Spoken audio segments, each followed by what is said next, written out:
before you know it, I'm going to introduce you to that crew and show you what they'll be doing on that mission. We also have a crew of 5 currently living on the International Space Station. That's our picture there on the center screen behind me. I'm going to introduce you to them as well. But over here on the right-hand screen, you're getting a live look into one of our Mission Control Center rooms across the street at Johnson Space Center.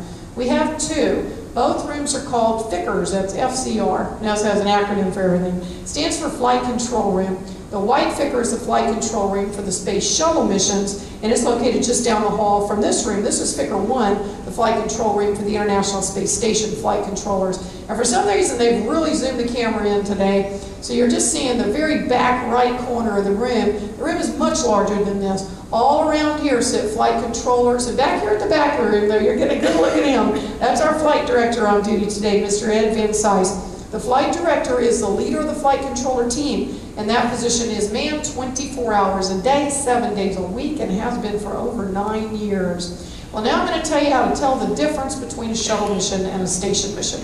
Shuttle missions are always the initials STS, followed by a number that designates the mission. STS stands for Space Transportation System. Station missions are called expeditions, that's EXP followed by a number, and this is our Expedition 22 crew. We have a pretty international group up there right now. We have 2 American NASA astronauts, 2 cosmonauts. A cosmonaut is a Russian astronaut, that's just what they call them, and a Japanese astronaut. And after I introduce you to this crew that's living on the station, we're going to talk about this next space shuttle mission. All crew members will now travel to and from the International Space Station using the Russian Soyuz. It's a Russian crew carrier. It carries a maximum of 3 crew members, and they launch out of Kazakhstan. Commanding Expedition 22 is NASA astronaut Jeff Williams. He's a retired Army colonel. He has master's degrees in aeronautical engineering and in national security and strategic studies, and this has been his 3rd space flight. Cosmonaut Max Suryev serves as flight engineer. He's a pilot engineer researcher and a colonel in the Russian Air Force. This is his first space flight, but earlier last month he conducted a spacewalk. And he did that with cosmonaut Checotah, who's serving as flight engineer and Soyuz commander. He is a medical doctor. He's also a colonel in the Russian Air Force, and this has been his 2nd long-duration stay aboard the station. Japanese astronaut Soichi Noguchi serves as flight engineer. He has a master's degree in aeronautical engineering, and this is his 2nd space flight. NASA astronaut T.J. Creamer serves as flight engineer and NASA science officer. He is a colonel in the Army. He has a master's degree in physics, and this has been his very 1st space flight. Here she's working in the microgravity science glove box, and one of our studies is the combustion experiment. We're learning how very differently fire and flame behave in space versus on Earth. And with this information, we can develop safer spacecraft. The completed International Space Station will have 5 state-of-the-art microgravity laboratories, a habitable volume larger than an average 5-bedroom home, and over 1 acre of solar arrays. This crew is also conducting a full program of scientific experiments. Many of these are aimed at learning how humans function during long periods of weightlessness and what we need to do to keep them healthy in that type of an environment. The International Space Station is about 215 miles above Earth. It is orbiting Earth once every 90 minutes, traveling at a speed of 17,500 miles an hour. It has served as a laboratory and training ground for our future missions, and it'll be completed in September this year when the shuttles retire. And of course, people hear the shuttles are retiring. Wow, how are we going to get our crew and supplies to the space station and back? Well, same way I just showed you. As far as crews go, we're going to use the Russian Soyuz, which we're already doing exclusively now. We're not using the shuttle anymore for the rest of the program to get crews back and forth. The Soyuz does seat 3 crew members, and they're kind of shoehorned in there. So that's one of the disadvantages. We cannot take, they're not even room for a suitcase. Can't take much with them. And they also can't bring much home with them. So that's a big disadvantage there. But the Soyuz is a very old, very reliable, and comparatively simple method of space transportation. The crew is in this compartment right here, and this is the only part that actually returns to Earth. And they are able to get in this on the station and return to Earth. From the time that they undock from the station and land on Earth, it's only about 2 hours. So it's a pretty quick way home, that's for sure. And the astronauts say it's kind of like Mr. Toad's Wild Ride, too. It's a pretty exciting ride home. As far as supplies go, we're going to continue using the crafts that we have been using for many years. You just don't hear about them. These are all unmanned, one-way only resupply vehicles. And we have 3 available to us at the moment. There's one private company that is working on developing a U.S. resupply craft, and it'll be ready in the not too distant future. Right now we use the Russian Progress, been using this for years. This is the smaller of the three, and they make regular trips to the station.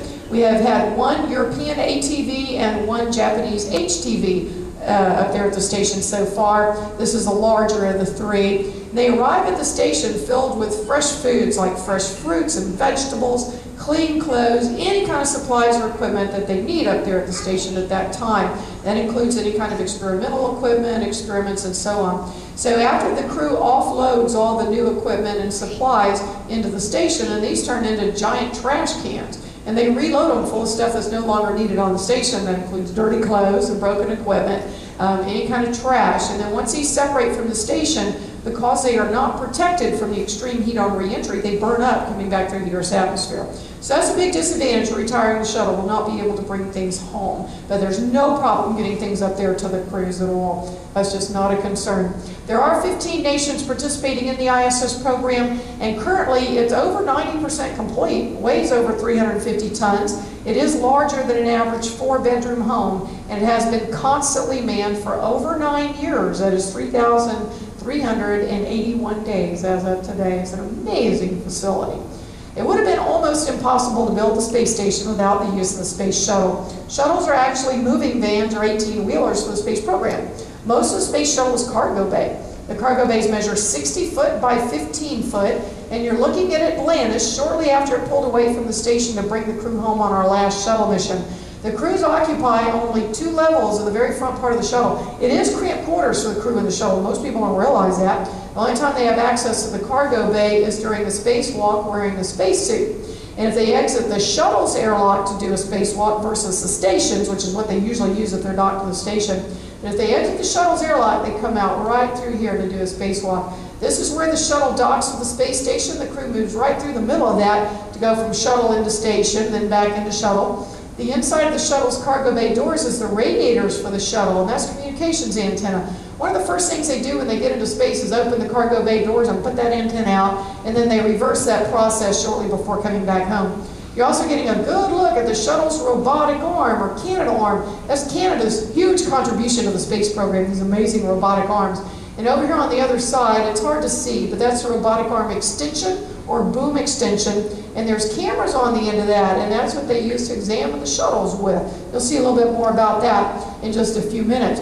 We have 3 shuttles in the fleet: Discovery, Atlantis, and Endeavour. They cannot go to the moon or to Mars, but they are very good at what they were designed for, and that is to carry really big stuff into space. All right, here's our crew for this next mission, and they are so ready to go. They're over there at Kennedy Space Center right now in quarantine just to make sure they don't come down with something before they launch. And they are still going through training like all crews do right up to launch time. We are looking at February the 7th as our target launch date for this 13-day mission. It's also the first day of the launch window, which is a series of days during which we can accomplish a launch.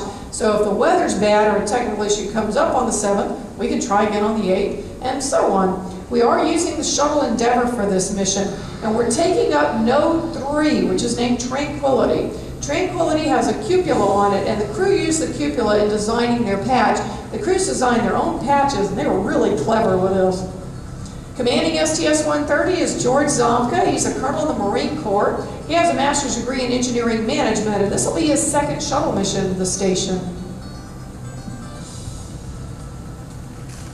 Serving as pilot is Terry Virts. He is a colonel in the Air Force. He has a master's degree in aeronautics, and for the last several years he's been serving as Capcom in both our mission control center rooms over at JSC.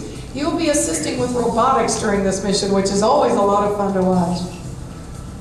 Mission Specialist Nicholas Patrick holds a PhD in mechanical engineering. He will be conducting all 3 of the spacewalks to be done on this mission, and we're looking forward to having him back up there too. He is a pretty fun guy. Mission Specialist Bob Bankin is a lieutenant colonel in the Air Force. He also has a PhD in mechanical engineering, and he will also be conducting all 3 of those spacewalks right along with Ned. Mission Specialist Steve Robinson is the 3rd crew member who has a PhD in mechanical engineering. He is an old spacewalker himself, but we're not going to send him outside this time. He will be assisting the spacewalkers from inside the station. And Mission Specialist